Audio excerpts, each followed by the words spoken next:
الحمد لله نحمده ونستعينه ونستغفره ونؤمن به ونتوكل عليه ونعوذ بالله من شرور أنفسنا ومن سيئات أعمالنا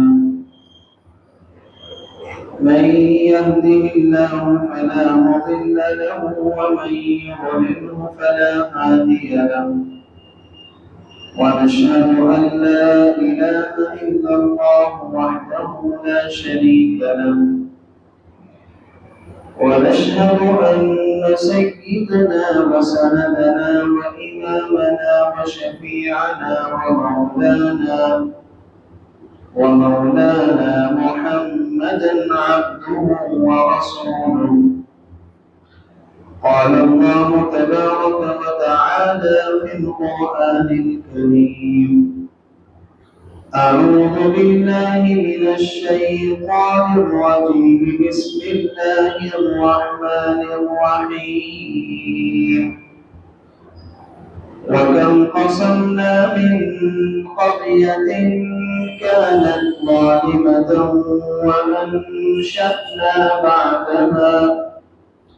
وأنشأنا بعدها قوما آخرين.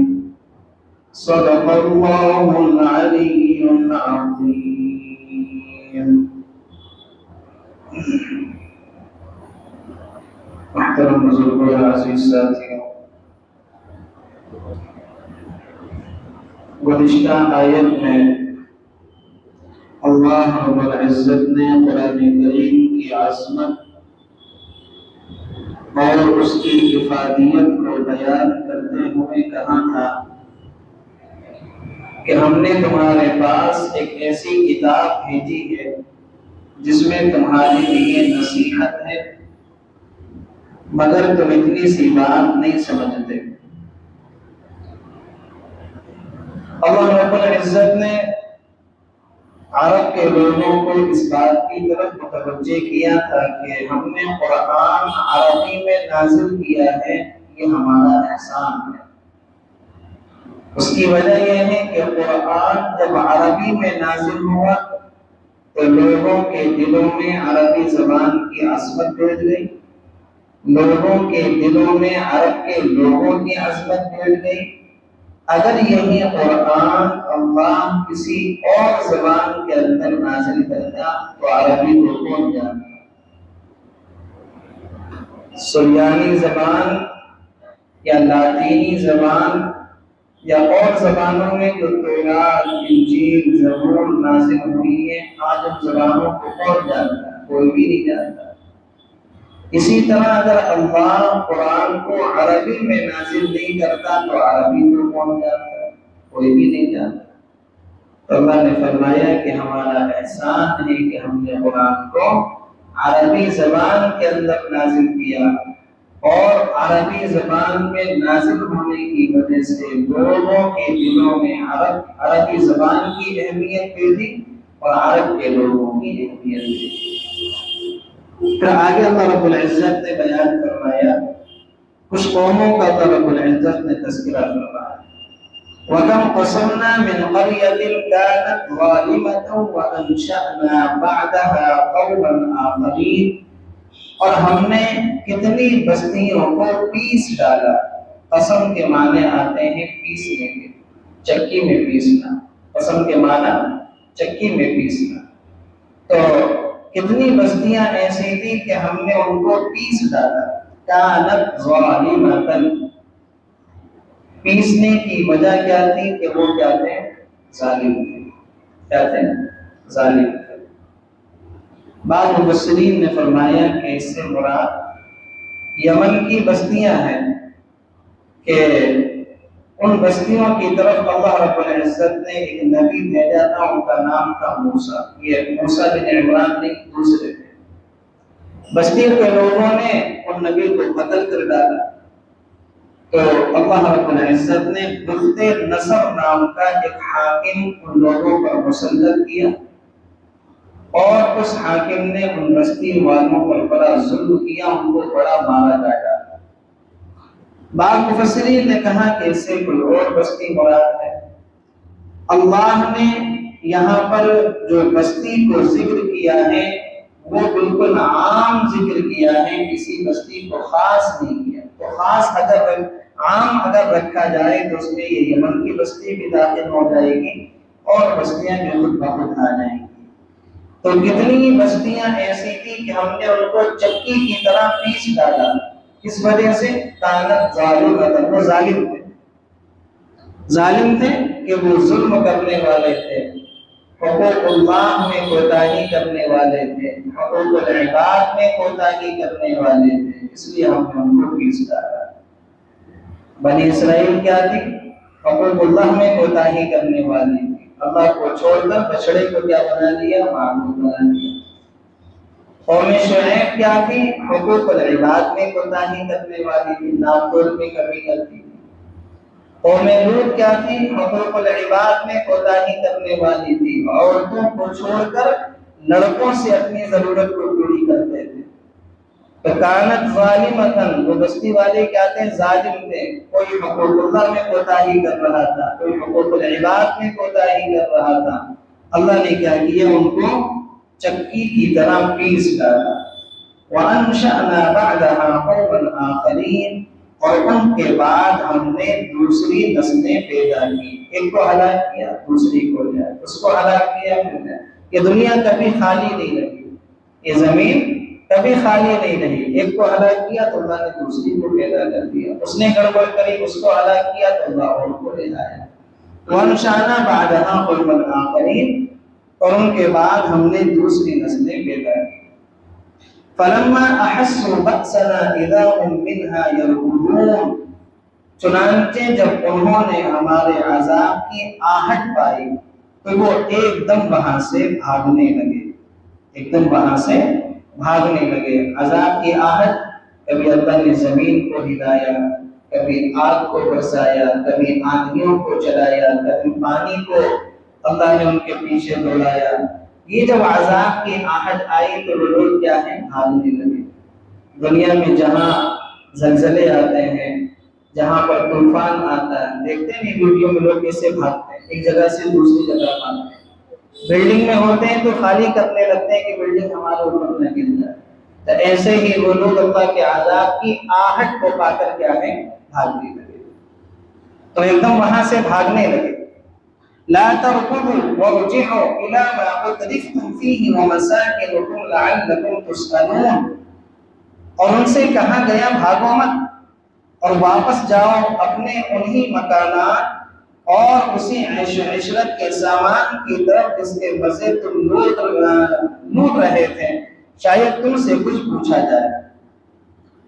اللہ رب العزت نے یہ طنز کے طور پر کہا، یہ تعریض کے طور پر، طنز کے طور پر اللہ نے کہا کہ بھاگو مت، ان گھروں سے کہاں بھاگے جا رہے ہو؟ انہی گھروں میں تمہارے نوکر چاکر ہوتے تھے، تمہارے خادم ہوتے تھے، جو ہر وقت تمہاری خدمت کرتے تھے، اور وہ نوکر چاکر تم سے پوچھا کرتے تھے کہ جی مالک کیا حکم ہے؟ انہی گھروں کو چھوڑ کر بھاگو مت، یہیں پر رہو، ہمارے عذاب کا کیا ہے؟ مزہ چکھو۔ تو لا تركضوا وارجعوا الى ما اترفتم، بھاگو مت اور واپس جاؤ اپنے انہی مکانات اور اسی عیش و عشرت کے سامان کی طرف جس کے مزے تم لوٹ رہے تھے، کہ جن مکانات میں، جن محلات میں، جن بنگلوں میں رہ کر تم اللہ کو بھولے ہوئے تھے، ان بنگلوں سے کہاں بھاگ رہے، انہی کی طرف واپس جاؤ اور شاید تم سے کچھ پوچھا جائے۔ وہ کیا پوچھا جائے گا؟ وہ تو اللہ پوچھے گا۔ قالوا یا ویلنا انا کنا ظالمین، وہ کہنے لگے ہائے ہماری کم بختی، سچی بات یہ ہے کہ ہم ہی لوگ ظالم تھے۔ جب آدمی پر عذاب آتا ہے، اللہ رب العزت کے عذاب کا کوڑا برستا ہے، اس کو احساس ہوتا ہے تو کیا کہتا ہے کہ میں ہی غلط تھا، میں ہی غلط تھا، مجھ سے غلطی ہو رہی تھی، میں ہی اللہ کے حکموں کو توڑنے والا تھا۔ جب عذاب کا کوڑا برسا اور ان کے سارے محلات، ساری آسائشیں ختم ہو گئی تو کہنے لگے ہائے ہماری کم بختی، سچی بات یہ ہے کہ ہم لوگ ہی ظالم تھے، کہ ہم نے حقوق اللہ میں کوتاہی کی، ہم نے حقوق العباد میں کوتاہی کی، ہم نے لوگوں پر ظلم کیا، ہم ہی کیا تھے؟ ظالم تھے۔ تو مثال دی جاتی ہے نا، اب پچھتائے کیا ہو جب چڑیا چگ گئی کھیت۔ اب پچھتانے سے کوئی فائدہ نہیں ہے جب چڑیا کیا ہے؟ کھیت چگ کر چلی گئی۔ فما زالت تلك دعواهم حتى جعلناهم حصيدا خامدين، ان کی یہی پکار جاری رہی یہاں تک کہ ہم نے ان کو ایک کٹی ہوئی کھیتی، ایک بجھی ہوئی آگ بنا کر رکھ دیا۔ کٹی ہوئی کھیتی کسی کام کے نہیں ہوتی، بجھی ہوئی آگ کسی کام کے نہیں ہوتی، کہ بجھی ہوئی آگ میں نہ کوئی شعلہ ہوتا ہے، نہ کوئی روشنی ہوتی ہے، اور نہ کوئی بھڑک ہوتی ہے، وہ کسی کام کے نہیں ہوتی۔ تو جب ان پر عذاب کا کوڑا برسا تو اللہ نے فرمایا یہ ایسے ہو گئے جیسے کٹی ہوئی کھیتی۔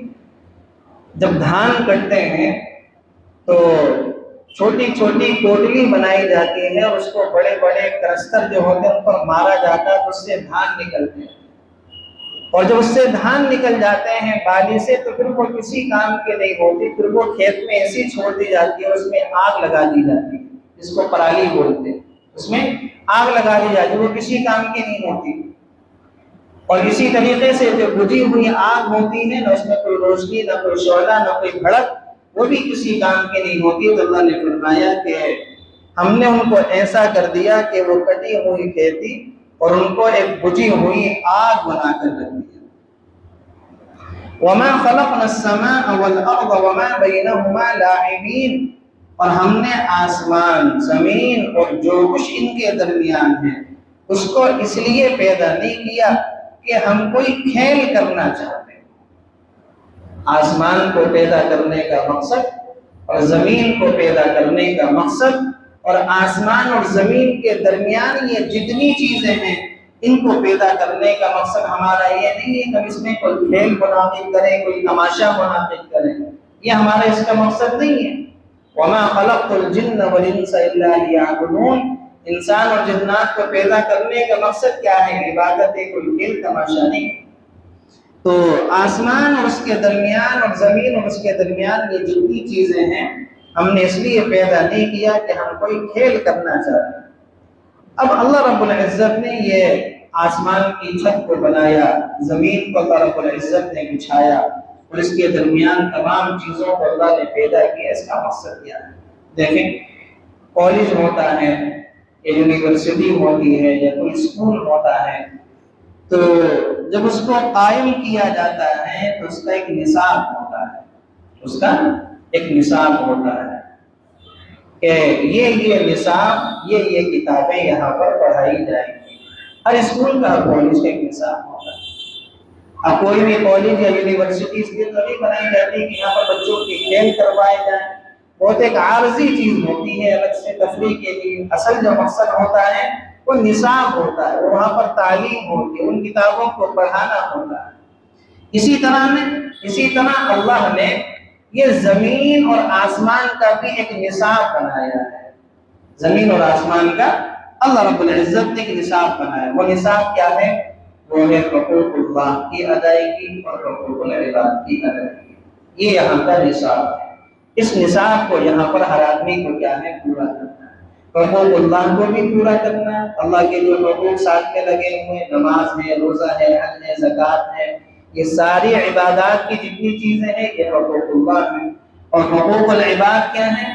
ماں باپ کے حقوق، بیوی کے حقوق، رشتہ داروں کے حقوق، پڑوسیوں کے حقوق، دوستوں کے حقوق، یہ ساری جتنی تمام چیزیں آتی یہ کیا ہے؟ حقوق العباد۔ یہ زمین آسمان کا نصاب ہے۔ اسکول کالج کے نصاب کے اندر اگر کوئی بچہ گڑبڑی کرے گا تو وہ 100% نمبر سے کامیاب نہیں ہو سکتا۔ زمین اور آسمان کا جو نصاب ہے، اس نصاب کے عمل پر، اس نصاب کو آدمی اپنے عمل میں لانے میں اگر کوتاہی کرے گا تو وہ بھی آخرت میں 100% کامیاب نہیں ہو سکتا، 100% کامیاب نہیں ہو سکتا۔ ایک دوسری مثال سن لیجیے۔ امتحان حال جو ہوتا ہے، جہاں پر بچوں کے امتحانات ہوتے ہیں، تو وہاں پر ایک ٹائم مقرر ہوتا ہے کہ یہ پرچہ ہے اور اس پرچے کو 3 گھنٹے میں یا 4 گھنٹے میں حل کرنا ہے۔ ہر ایک بچے کو اس کی ٹائم کی لمٹ دی جاتی ہے کہ اتنی دیر میں اس پرچے کو ہمیں کیا کرنا ہے، حل کرنا ہے۔ اب کوئی بچہ اس پرچے کو ہاتھ میں لے کر دیکھتا رہے اور کبھی امتحان ہال کی چھت کو دیکھ رہا ہے، کبھی پنکھوں کو دیکھ رہا ہے، کبھی اس کے اے سی کو دیکھ رہا ہے، کبھی اس کی کھڑکیوں کو دیکھ رہا ہے، کبھی جو ماربل کا فرش بچھا ہوا ہے اس کو دیکھ رہا ہے، اور جو کام کرنے کی اس کی ڈیوٹی لگائی ہے وہ کام نہیں کر رہا، جو پرچے کے اندر سوالات اس کو حل کرنے کی ڈیوٹی اس کو لگائی اس کو نہیں کر رہا، امتحان حال سے اس حال میں نکل رہا ہے کہ اس کے جوابات کا جو کاغذ ہوتا ہے، جو پیج ہوتا ہے، وہ بالکل خالی، اس پر کچھ لکھا ہوا نہیں ہے۔ یہ بچہ کامیاب ہوگا یا نہیں ہوگا؟ کبھی بھی کامیاب نہیں ہو سکتا۔ یہی آدمی کا حال ہے۔ اللہ نے اس کو اس دنیا کے اندر، آسمان کی چھت کے نیچے، زمین کے اوپر، یہ امتحان حال ہے۔ یہاں اللہ نے اس کو امتحان کے لیے بھیجا ہے۔ امتحان حال کی لمٹ کیا ہے؟ کسی کو 50 سال ملی ہے، کسی کو 60 سال ملی ہے، کسی کو 70 سال ملی ہے۔ امتحان حال کا جو پرچہ ہے، اس پرچے کے کچھ سوالات ہیں، وہ سوالات میں نے گزشتہ ہفتے بھی بتلائے تھے۔ 8 سوال ہیں، 3 سوال قبر کے ہیں، 5 سوال آخرت کے ہیں۔ قبر کے 3 سوال کیا ہیں؟ من ربک کا، من نبیک کا، ما دینک کا۔ یہ 3 سوال اس کے قبر کے ہیں۔ اور آخرت کے 5 سوال کیا ہے کہ عمر کہاں پر گزاری، جوانی کہاں پر گزاری، مال کہاں سے کمایا، مال کہاں پر لگایا، اپنے علم پر کتنا عمل کیا۔ یہ آخرت کے 5 سوال ہیں۔ اگر کوئی آدمی ان 8 سوالوں کی تیاری کر کے نہیں جائے گا اور اپنے اعمال نامے کو کوڑا لے کے جائے گا تو یہ آدمی آخرت میں فیل ہوگا یا نہیں ہوگا؟ یہ آخرت میں 100% فیل ہوگا۔ اس لیے اللہ تعالیٰ نے ہمیں دنیا میں بھیجا اس لیے ہے کہ جو سوالات اللہ نے ہمیں دیے ہیں، جن کاموں کی اللہ نے ہمیں ڈیوٹی لگائی ہے، ان کاموں کو کیا کریں؟ پورا کریں۔ تو اللہ نے فرمایا ہم نے آسمان اور زمین اور جو کچھ ان کے درمیان ہے اس کو اس لیے پیدا نہیں کیا کہ ہم کوئی کھیل کرنا چاہتے ہوں کہ بہت سے لوگوں کا دنیا میں آنے کا مقصد کیا ہوتا ہے؟ 4 دن کی زندگی ہے، جتنا چاہے کھیل لو، جتنا چاہے مزہ کر لو، یہ لوگوں کا مزاج ہوتا ہے۔ اللہ نے کہا کہ نہیں، کھیل کود کے لیے ہم نے نہیں بھیجا۔ لو اردنا ان نتخذ لهوا لاتخذناه من لدنا ان كنا فاعلين۔ اگر ہمیں کوئی کھیل بنانا ہوتا تو ہم خود اپنے پاس سے بنا لیتے، اگر ہمیں ایسا کرنا ہی ہوتا۔ اللہ نے فرمایا کہ اگر ہمیں کوئی تماشے کی چیز بنانی ہوتی تو ہم اپنی جو صفت ہمارے اندر ہے، اللہ کی صفت کیا ہے؟ اللہ کو کبھی زوال نہیں آتا، اللہ کبھی ختم نہیں ہوگا، یہ اللہ کی صفت ہے نا۔ تو اللہ نے فرمایا اگر ہم کوئی تماشا بناتے تو اپنی صفت سے بناتے نا، جس پر کبھی زوال نہیں آتا۔ دنیا کو کیوں بناتے؟ دنیا تو ختم ہو جائے گی، دنیا کو تو زوال ہے، یہ تو کبھی بھی باقی نہیں رہے گی۔ اللہ ہمیشہ باقی رہے گا، اللہ باقی من کل فانی، اللہ باقی رہے گا، ہر چیز ختم ہو جائے گی۔ تو اللہ نے فرمایا کہ اگر ہم تماشے کی کوئی چیز بناتے تو اپنے میٹیریل سے، اپنی ذات سے بناتے نا، اپنی صفات سے بناتے، دنیا کو کیوں بناتے؟ دنیا تو ختم ہو جائے گی، اس لیے ہم نے دنیا کو کھیل تماشے کی چیز بنایا ہی نہیں۔ بل نقذف بالحق على الباطل فيدمغه فاذا هو زاهق، بلکہ ہم تو حق بات کو باطل پر کھینچ مارتے ہیں جو اس کا سر توڑ ڈالتا ہے اور وہ ایک دم ملیا میٹ ہو جاتا ہے۔ وَلَكُمُ الْوَيْلُ مِمَّا تَصِفُونَ، اور جو باتیں تم بنا رہے ہو ان کی وجہ سے خرابی تمہاری ہی ہے۔ اللہ نے فرمایا کہ ہماری جو تدبیریں ہیں وہ باطل کے سر پر ایسی چوٹ مارتی ہیں کہ اس کو کیا کر دیتی ہیں؟ ختم کر دیتی ہیں۔ اب دیکھیں کہ مدینے کے اندر یہودی رہتے تھے، خیبر میں، پہلے خیبر میں یہودی رہتے تھے مدینے میں۔ اللہ کے نبی علیہ السلام نے جب ان پر حملہ کیا اور اسلام غالب آیا تو اللہ کے نبی علیہ السلام نے تمام یہودیوں کو خیبر سے نکال کر باہر کھڑے دیا۔ یہودیوں نے کبھی سوچا بھی نہیں تھا کہ ہمیں یہ زمین چھوڑنی پڑے گی۔ مکے کے اندر دیکھیں کعبۃ اللہ میں 360 بت رکھے ہوئے تھے، کعبۃ اللہ کی کعبۃ اللہ کے اندر 360 بت تھے، اور حالت یہ تھی کہ وہ کعبۃ اللہ کا ننگے طواف کرتے تھے. انہوں نے کبھی نہیں سوچا تھا کہ ایک دن وہ آئے گا کہ ہمیں یہ سرزمین چھوڑ کر جانی پڑے گی. اور اللہ رب العزت نے فتح مکہ کے موقع پر فرما دیا یا ایھا الذین آمنوا انما المشرکون نجس، ایمان والو یہ مشرکین کیا ہے؟ نجس ہیں، ناپاک ہیں، گندے ہیں. فلا یقربوا المسجد الحرام بعد عامهم هذا، اس سال کے بعد یہ مسجد حرام میں داخل نہیں ہو سکتے. انہوں نے کبھی سوچا تھا کہ ہمیں یہ سرزمین اور ہمیں یہ شہر چھوڑنا پڑے گا؟ تو اللہ نے فرمایا کہ ہم بات کو باطل پر کھینچ کر مارتے ہیں، جو اس کا سر توڑ ڈالتا ہے اس کا کیا ہے؟ بالکل ملیا میٹ ہو جاتا ہے. اور جو حضرت عمر فاروق کا دور آیا تو اللہ کے نبی نے یہودیوں کو جہاں پر ٹھکانہ دیا تھا، حضرت عمر نے ان کو وہاں سے بھی کھجڑ کر باہر نکال دیا، ان کو اور دور نکال دیا. وَلَكُمُ اللَّيْلُ مِمَّا تَصِفُونَ، اور جو باتیں تم بنا رہے ہو ان کی وجہ سے خرابی تمہاری ہی ہے.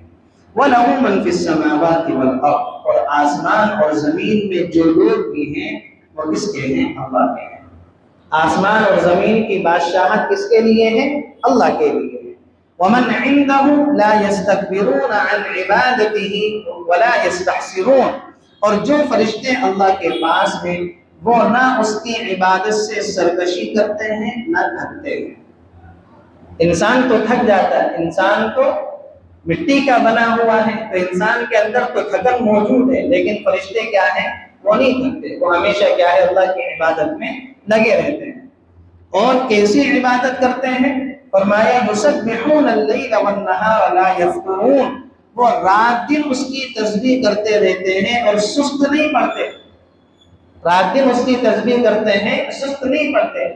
انسان پورے دن اللہ کی عبادت کر لے لیکن رات میں ایک وقت وہ آئے گا جہاں اس کی گردن نیچے جھک جائے گی، وہ سست پڑ جائے گا، نہ اس کے ہاتھ کام کریں گے، نہ اس کی زبان کام کرے گی، اور اس کی آنکھیں بھی کام کرنا بند کر دیں گے اور اس کو نیند آنے لگے گی.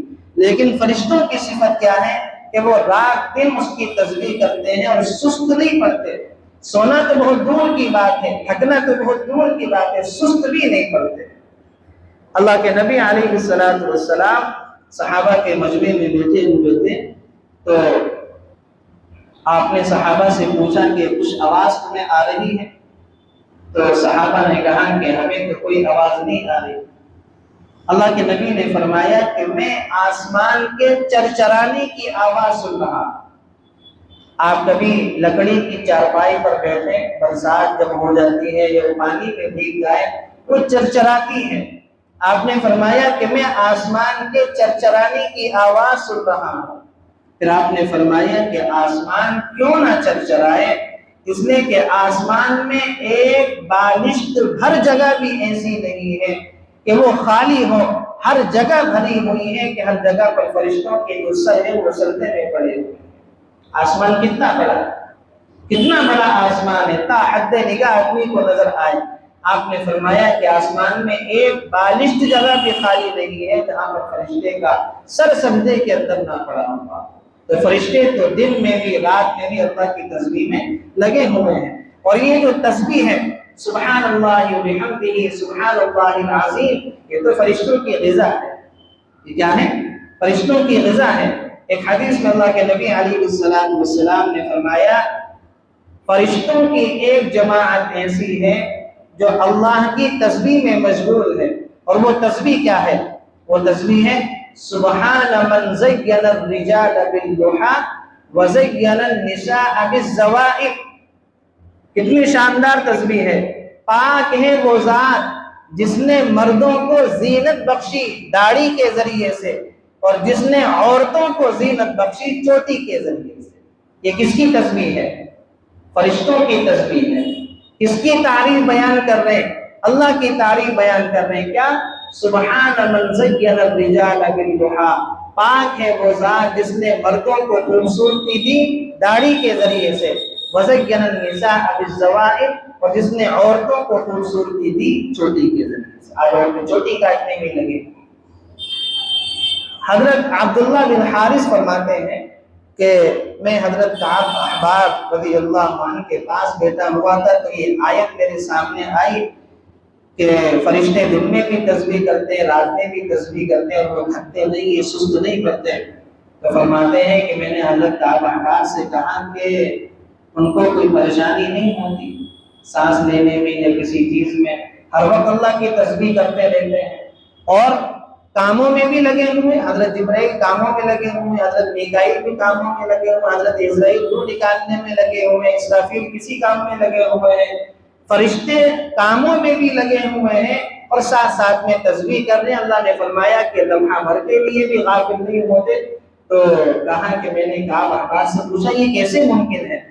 تو حضرت کعب احبار نے کہا کہ بھتیجے یہ بتاؤ، جب تم کھانا کھاتے ہو تو تم اپنی سانس سے غافل ہوتے ہو؟ جب کھانا کھاتے ہو اپنی سانس سے غافل ہوتے ہو؟ آدمی کھانا کھاتا رہے سانس برابر چلتی رہتی ہے، آدمی باتیں کرتا رہے سانس برابر چلتی رہتی ہے، کھانا کھاتا رہے پلک برابر جھپکتی رہتی ہے، باتیں کرتا رہے پلک برابر جھپکتی رہتی ہے۔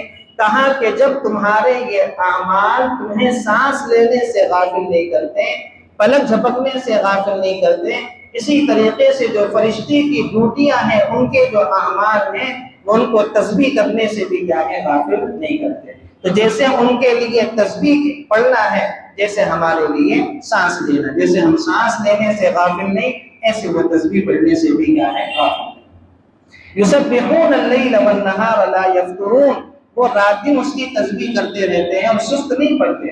ام اتخذوا آلہۃ من الارض هم ینشرون، بھلا کیا ان لوگوں نے زمین میں ایسے خدا بنا رکھے ہیں جو نئی زندگی دیتے ہیں؟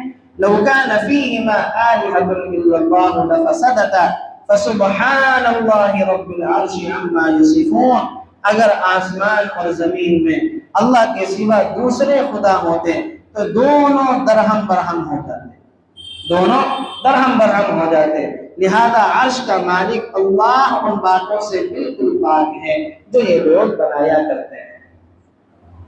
سب سے پہلی بات تو یہ ہے کہ اگر آسمان اور زمین میں دو خدا ہوتے نا تو یہ آسمان اور زمین بنتے ہی نہیں، یہ آسمان اور زمین بنتے ہی نہیں۔ ایک کہتا بنے گا، ایک کہتا نہیں بننے دوں گا، سارا مسئلہ تو یہیں پر کھڑا ہو جاتا۔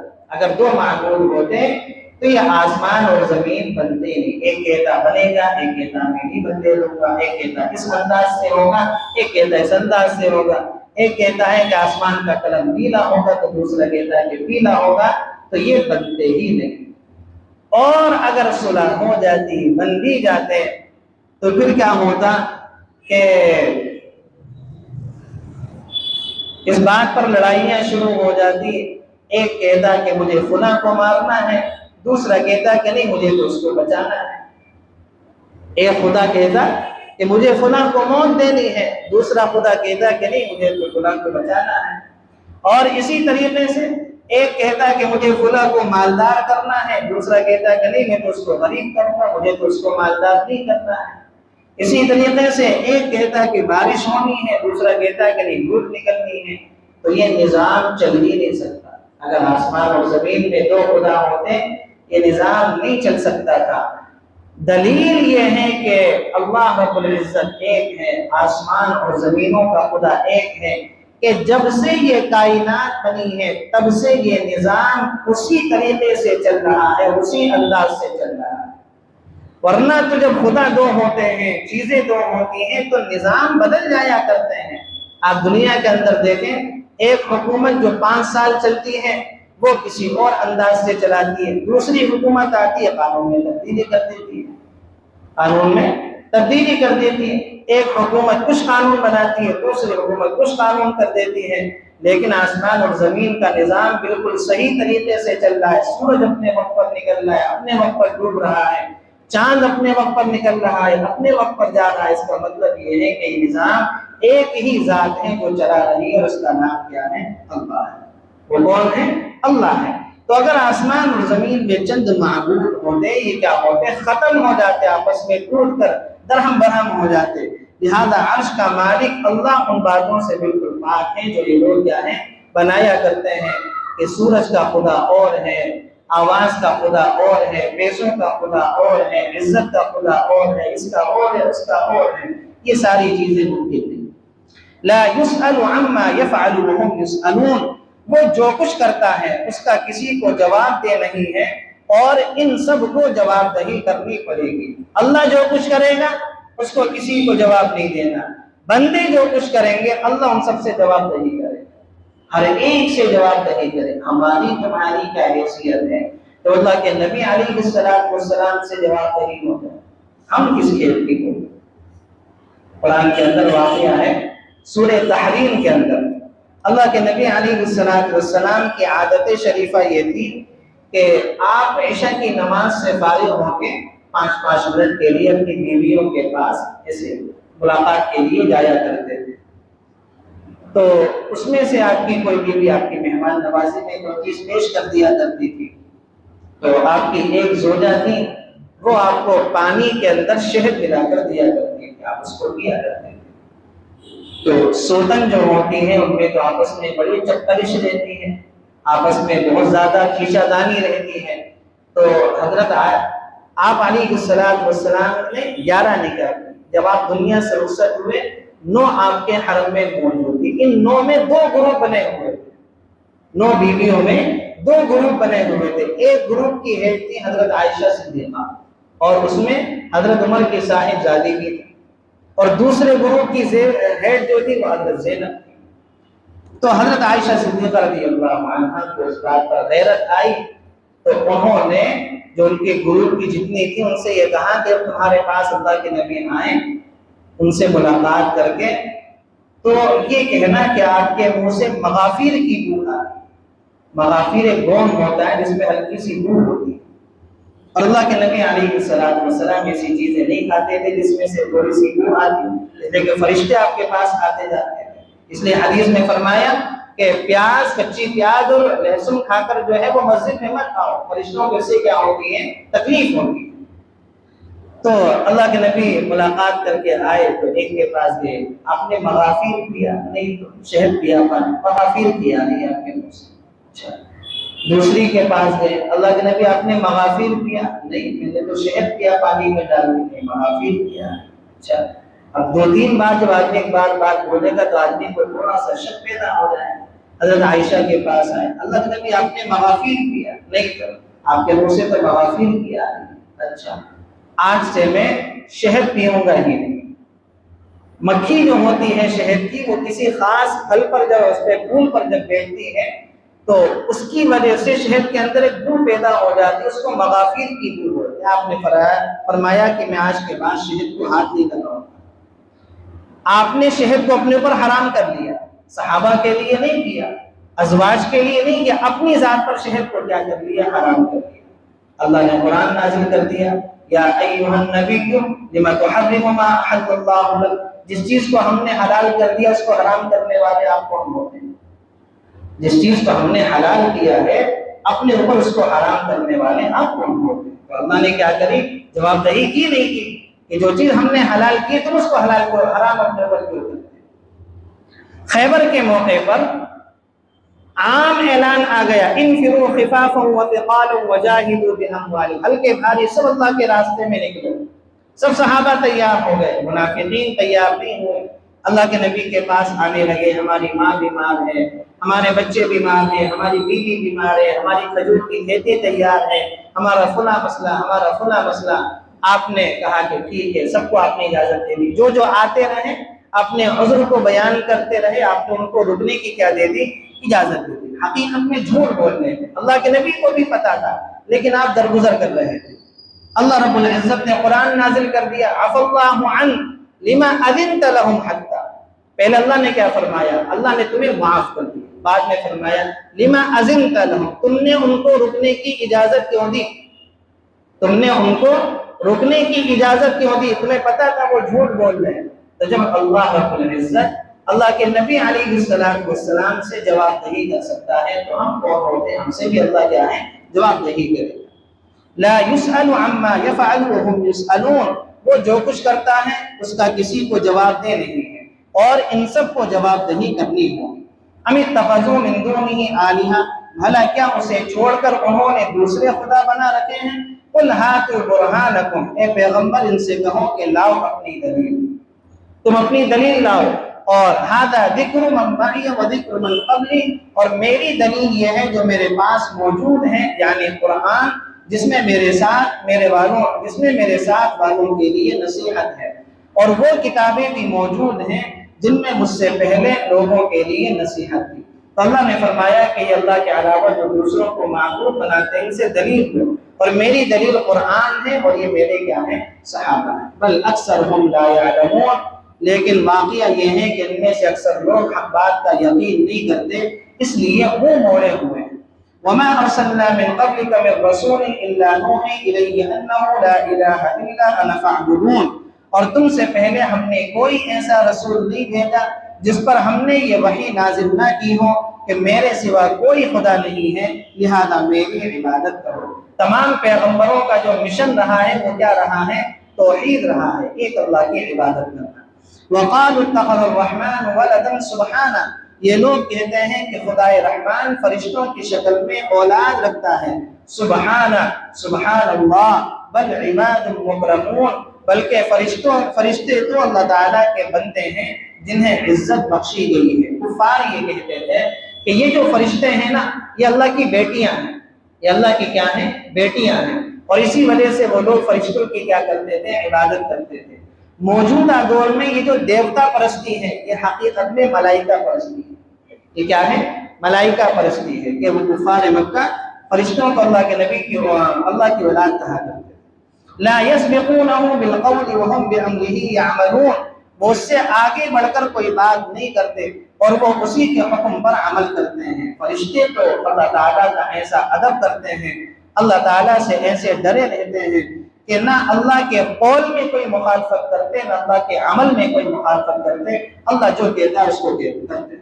یعلم ما بین ایدیہم وما خلفہم ولا یشفعون، اور وہ ان کی تمام اگلی پچھلی باتوں کو جانتا ہے اور وہ کسی کی سفارش نہیں کر سکتے۔ الا لمن ارتضى وهم من خشیتہ مشفقون، سوائے اس کے جس کے لیے اللہ کی مرضی ہو اور وہ اس کے خوف سے سہمے رہتے ہیں۔ فرشتے اللہ کے خوف سے سہمے رہتے ہیں۔ ومن يقل منهم انی الہ من دونہ فذلک نجزیہ جہنم، اور اگر ان میں سے کوئی بالفرض یہ کہے کہ اللہ کے علاوہ میں بھی معبود ہوں، پہلی بات تو یہ کہ فرشتے اللہ کے کسی حکم کی مخالفت نہیں کر سکتے، اللہ کے کسی حکم سے آگے نہیں بڑھ سکتے، اور اگر بالفرض والمحال اگر یہ مان لو کہ کوئی فرشتہ یہ کہہ دے کہ اللہ کے علاوہ میں بھی معبود ہوں، اللہ نے فرمایا مأواہ جہنم، تو اس کو ہم کیا ہے؟ جہنم کی سزا دیں گے، فرشتوں کو بھی نہیں چھوڑیں گے، اس کو کیا ہے؟ جہنم کی سزا دیں گے۔ کذالک نجزی الظالمین، ایسے ظالموں کو ہم ایسے ہی سزا دیتے ہیں۔ تو فرشتے کیا ہے؟ اللہ کے ہر قول ہر عمل کی کیا ہے؟ موافقت کرنے والے ہیں، مخالفت کرنے والے نہیں ہیں۔ اس لیے معراج کے موقع پر جب اللہ کے نبی علیہ السلام حضرت جبرائیل کے ساتھ تھے تو سدرۃ المنتہا جو بیری کا درخت ہے وہاں پر پہنچ کر حضرت جبرائیل نے کیا کہا؟ یہ ہماری لمٹ ہے، ہم اس سے آگے نہیں جا سکتے، ہم اس سے آگے نہیں جا سکتے۔ تو اللہ کے نبی نے کہا کہ میں کیسے جاؤں گا؟ چلو میرے ساتھ۔ کہا کہ نہ، میری لمٹ ہی یہی ہے، اگر میں نے اس کے آگے ایک قدم بھی بڑھایا اللہ کی تجلی میرے پروں کو جلا کر خاک کر دے گی۔ فروغ تجلی بسوز پرم، علامہ اقبال نے کہا کہ تجلی جو ہے اللہ رب العزت کی میرے پروں کو کیا ہے؟ جلا کر خاک کر دے گی۔ تو فرشتوں کو جو لمٹ دی گئی ہے، جو کام دیا گیا اس کام کو پورا کرتے ہیں، اس کام سے آگے بڑھ کر کسی کام میں اللہ کی مخالفت نہیں کرتے۔ اللہ تعالیٰ سے دعا ہے کہ ہمیں سننے سے زیادہ عمل کی توفیق نصیب فرمائے۔ وآخر دعوانا الحمد للہ رب العالمین۔